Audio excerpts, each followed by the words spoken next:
এই রিলটা বানাতেই হতো, নাহলে আমার খুব অস্বস্তি হচ্ছিল। মানে পরম অ্যাকচুয়ালি চরমভাবে এক্সপোজ হয়ে গেছে। তো অনেকে অনেক কথা বলছে ভোটের পরে, তো সব কথার তো আর উত্তর দেওয়া যায় না। বাট পরম অ্যাকচুয়ালি হঠাৎ করে বলল সবাইকে কম্প্রোমাইজ করতে হয়, কিন্তু ও কিন্তু এখনো কম্প্রোমাইজ করলো।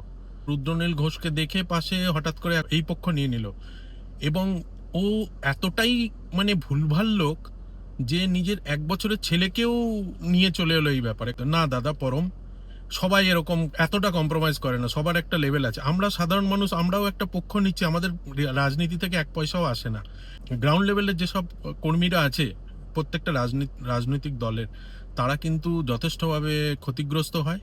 কোনো একটা আপনার আপনার যেমন একটা ফেসবুক কমেন্টে অনেক ক্ষতিগ্রস্ত হয়েছে, এবং 2021-এ আপনার কিন্তু 1 বছরের সন্তানটি ছিল না। পরম আপনি কিন্তু চরম জালি। আমি পরম জালির কোনো মুভি আর দেখবো না। এবার বাকিটা আপনাদের সিদ্ধান্ত। এবং পরমকে বলবো, দয়া করে আপনি সবার দায়িত্বটা নেবেন না। আপনি কম্প্রোমাইজ করছেন করুন।